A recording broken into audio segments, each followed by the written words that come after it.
Hi guys! Today magkakaroon tayo ng shoe review ng Anta Swagger 1. Lagi itong nire-request sa akin, no? Ngayon alam ko na kung bakit. Napaka-underrated, hindi masyadong pinapansin. Pero guys, ang sinasabi ko ngayon, no, kailangan nyo itong i-check out. Kailangan nyo itong pansinin kasi isa siya sa best performer ng Anta this year. Hindi ko na patatagalin to, i-review na natin. Let's go! Hey, I ain't never giving up. Said I never give up. Pero bago tayo mag-start, kung first time mo pa lang sa channel na to, mga ganitong content naman yung hilig mga shoe review, mga fitness related videos, mag-subscribe ka na, click mo na rin bell icon para lagi ka updated sa next videos. And by the way guys, meron na rin akong TikTok account. Kung gusto nyo rin mga short videos, mga short reviews ng mga sapatos na to, nandun po yun. Mag-follow na po kayo sa akin TikTok account, medyo_macho. Okay? Thank you guys sa support. So start na tayo. Anta Swagger 1. Ito palang colorway na to, no? Ito yung parang PE o player edition ni Kyrie Irving, no? Actually yung Kai 1 na sapatos may ganitong colorway, di ba? Parang if I'm not mistaken, di ako masyadong sure pero parang ganun yung nakita ko, no? And itong sapatos na to, no, napaka-maporma niya. Kahit yung ibang colorway, no, halos lahat magaganda. Doon ako nagulat, no? Hindi usually nangyayari yun. And unique itong purple red, itong colorway na to, unique siya kaya gusto ko. Yung itsura niya rin, unique, walang pinagagayahan. Premium pa rin siya tignan. May mga parang glitters ngayon. Ganda ng touch, no? Parang mga kumikinang-kinang. And natutuwa ako sa design language niya. Actually, si Kyrie talaga pag nagde-design ng sapatos, talaga namang, di ba? Talaga mapapatango ka, di ba? Magaling naman talaga. Talent niya rin yan, hindi lang puro basketball, no? Pumunta na nga tayo sa aesthetic and material, no? Yung uppers nito, tinatawag nilang transparent mesh uppers. Nylon mesh po ito, guys, no? Na very breathable, halatang halata. Maraming butas, very open. No, pero itong ganitong mesh, no, matigas siya. Makikita nyo may mga nylon pa sa in between, no? May mga nylon pa, may mga transparent pang nylon in between. So, very durable naman yan, very supportive, intact po yan. So, okay na okay yan. Kahit sa mga outdoors din na laruan, okay pa rin siya. Kompleto naman siya ng mga hinahanap ko sapatos, may malaking TPU, no, for support, for torsional support. May TPU rin dito, na torsion plate, na arc support na rin, napakalupit.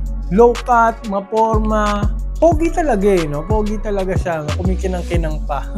So, for me, aesthetic and material, hindi na natin kailangan patagalin. Bibigyan ko to ng mataas na score na 9.5 out of 10. Almost perfect. Siguro kung ginawa nila tong carbon lodi, ipe-perfect ko na. Pero ano to parang mid-tier nila to no? Nasa gitna nila yung price tag nito. Okay lang kasi panalong-panalo yan. Lalong-lalo na dito sa next round yung traction. Panalong-panalo po talaga yung traction. For me, parang ito yung kanyang best selling point dahil napaka-kapit po. Very squeaky. 11 out of 10 on a very dusty court. No, napaka-dusty nung panahon na yon. Pero kumakapit pa rin siyang sobra, maingay pa rin siyang sobra. Cement killer na outsole po ang ginamit dito. Yung cement killer, palagi ko nang nare-review to. Marami na akong cement killer na na-review. No, yung mga cement bubble nila. Itong fire, anti-fire, cement killer din to. Yun, mga panalo yung mga sapatos na yan Kasi tatagal po talaga sa outdoor. Ang maganda sa Anta, no, yung mga cement killer nila, unlike other brands, kahit ang sole purpose nun is durability and for outdoor use, kahit indoor mo, hindi bumababa yung performance, hindi bumababa yung traction, yung bite hindi nawawala. Same din dito, no? Napaka-kapit sa outdoors, no? Solid rubber outsole na merong herringbone, zigzag pattern. Subok na yung ganitong pattern no? Subok na yung ganitong pattern. Pero guys, no, ito, makinig kayo. Sinasabi nila cement buster outsole, pero medyo malambot siya no? Sakto, nasa gitna. Hindi siya sobrang tigas na katulad ng mga cement buster usually. Iba parang cement bubble na medyo malambot siya. No, so take it with a grain of salt, hindi yata gaanong as durable ng usual na cement buster. No, wag nating masyadong expect na gano'n kasi medyo mas maliit yung grooves niya, medyo mas hiwa-hiwalay sila. Pero ang kagandahan niyan, kahit indoor mo rin, napakakapit. No? So dahil dyan guys, dahil pwede siya indoor, outdoor, mataas pa rin ibibigay natin. No?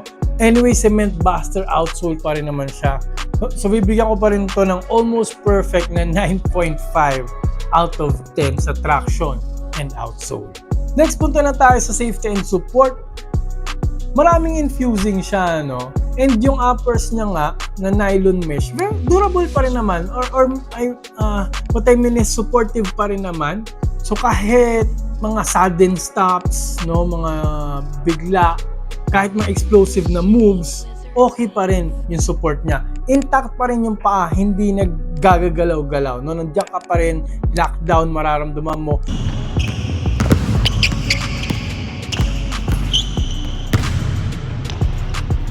Plus, yung large TPU nga, itong parang pa-zigzag, pangipin na to, no? Ang laki, no? Very supportive, lalo sa mga jab step, euro step mo, mararamdaman mo talaga siyang parang hinahag, no? Mararamdaman mo talaga yung containment, no? Lateral.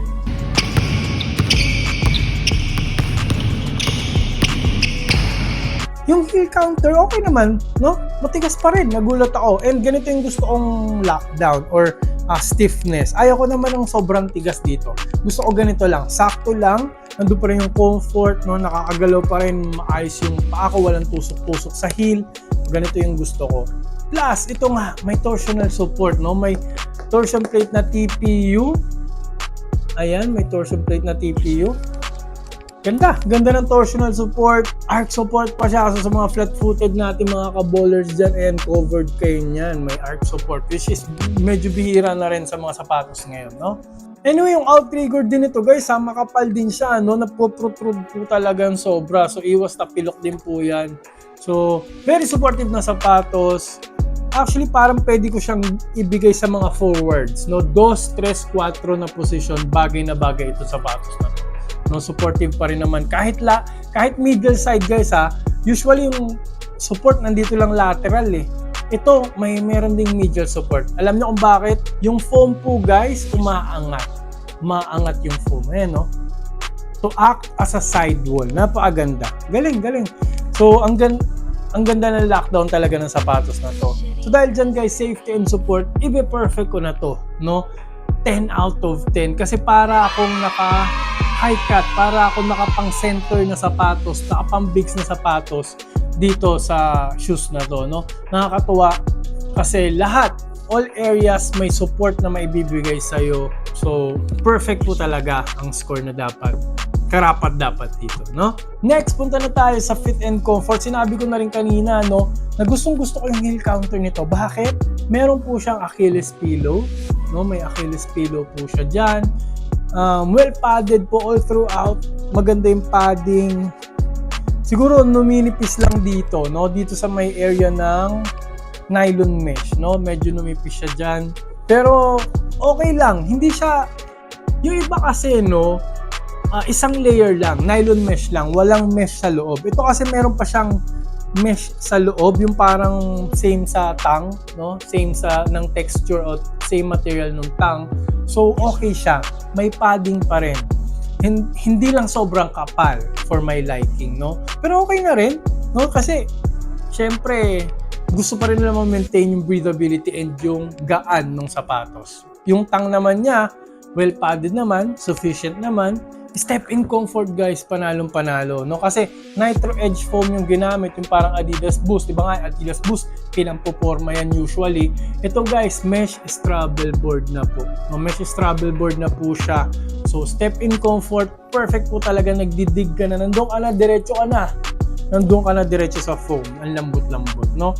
So kahit ipamoro mo to, panlakad-lakad, no, pantakbo, okay na okay din. Magaan din siyang sapatos ha, ang anta lagi, magaan talaga eh, no? Parang dahil nga sa ganitong uppers, gagaan po talaga siya. So sa size 46, meron po itong 450 grams na weight, no? sakto lang kasi, no? Para sa akin, sakto lang to, hindi parang LeBron James kabigat na sapatos, no? Considering pang-forward tong sapatos na to, okay pa rin, magaan pa rin.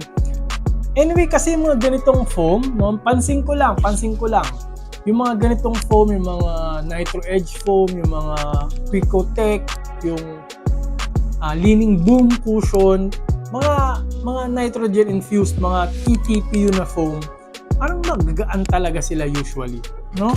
Yung mga ginagamit sa mga ratios magagaan. Plus, itong sapatos na to, maraming 4-foot flex, no? Maraming 4-foot flex, very mobile ka, low cut naman ito. So, makakagalaw ka ng maayos. Heel to toe transition, okay na okay din. And yung fit nito guys, wide foot pwede rin, no? Hindi lang super wide foot, no? Meron kasi iba super wide foot daw. At tingin ko para tong nasa gitna, no? Hindi siya narrow, hindi rin siya super wide. So standard po yung fit nito. I-follow nyo lang po yung Euro size ninyo, no? So dahil dyan guys, score na natin fit and comfort, bibigyan ko po ito 9 out of 10. Almost perfect. Dahil nga dito sa Achilles pillow, well padded naman. Siguro kung more padding pa dito sa front and dito sa side, no? Mabibigyan ko to ng perfect score. Next, punta na tayo sa breathability. For me, ito yung isa sa mga strong point niya, no? Napaka-breathable na sapatos. Wala naman na sigurong question dapat. Hindi na yata kailangan natin patagalin pa yan. Very breathable na sapatos. Ang lalaki ng butas, no? Itong nylon mesh niya. Plus sa tang, ang lalaki rin ng butas sa tang. Medial side, lateral side. Very breathable all throughout 360 degrees. So 10 out of 10 po sa breathability score. Next, punta na tayo sa cushioning. Ito yung isa sa mga paborito kong part din dito sa sapatos na to, no? Dahil nga full length Nitro Edge foam siya, no? Ito yung guys itong Nitro Edge foam, ito yung nilalagay nila sa mga pinakamamahal na sapatos ng Anta. Nandito rin po siya. Sobrang bouncy. Ang ganda pa rin ng impact protection. Hindi ko naramdaman yung tuhod ko kahit matagal ako naglaro. Guys, i-consider nyo na bumigat ako tapos dati akong na-injured, no? Okay na okay yung tuhod ko dito. And medyo may heel drop. Medyo mataas dito, medyo pababa. So, nandun pa rin yung court feel. You will still feel fast, you will still feel quick. Hindi siya masyadong low to the ground, no? Sakto lang. Okay, pwede pa rin pang guards, no? Parang 2-3. Bagay na bagay. Pero very bouncy po talaga siya dahil din dito sa TPU na torsion plate. Malaki, oh. Malaking torsion plate, Akala ko hanggang dito lang siya. Mukhang hanggang dito yung ramdam ko sa kanya. So may snapback po talaga yan. May tulong para bumilis kayo. May tulong sa talon. So dahil dyan, cushioning, bibigyan ko po ito perfect score. 10 out of 10 na naman, no? Dahil natuwa talaga ako sa cushioning setup nito. Ganito yung gusto kong cushioning setup, no? Mga full length na mga eTPU, mga nitrogen infused foam. Panalo yan sa akin. Last part na tayo guys, price tag 3.9 to 3.7 siya ngayon, 3.6. Dahil sa mga voucher, pag walang voucher parang nasa 4,000 plus siya, no? Pero hintayin niyo yung voucher guys kasi nagmumura pa to. And dun sa price na yun, parang napakasulit niya. Kung nasa 3.9, 3.8 na siya, for me sulit na rin. Kasi premium up. Kasi mga premium material naman yung ginamit dito. Ang pogi rin, no? Premium din yung cushioning, may torsion plate din. Lahat naman ng hinahanap mo sa sapatos nandito rin. And yung performance na maibibigay sa'yo, di ba? Lalo na yung traction nito, top notch po talaga. So kung shooting guard, small forward, power forward kayo, bagay na bagay po itong sapatos na to sa inyo, no? Huwag kayong mag-alala, maglalagay po ako ng link dyan sa baba. Trusted seller po yan. Lazada, Shopee, ilalagay ko po lahat dyan. And guys, by the way, pakigamit po yung link na ilalagay ko dyan, no? Kasi kung gagamitin nyo po yan, kung pipindutin nyo po yan, matutulungan pong malaki yung channel natin para mag-grow. Kasi may nakukuha akong maliit na commission po sa paggamit nyo ng link na yan. Pero hindi naman po magbabago yung price. Same lang po. Yung mga voucher, magagamit nyo pa rin same price. Pero malaking tulong po sa channel natin. So, advance, thank you, Merry Christmas sa inyo sa mga gagamit ng link natin. Ay, scorean ko na, price tag, mataas pa rin kasi worth it pa rin. Worthy pa rin siya doon sa price na yon. Bibigyan ko po siya ng 8.5 out of 10 sa price tag, no? Pero kung nag-aalala pa po kayo mga ibang Anta shoes for forwards or for shooting guards, maglalagay po ako dito ng link, pakipindot na lang po yan. And yung bilog dito, papindot na rin po para makasubscribe po agad kayo para lagi kayo updated sa mga next videos ko. Maraming po salamat sa panonood. Mag-ingat po kayo palagi. Lagi nyo rin po tatandaan to always drink your protein. Bye!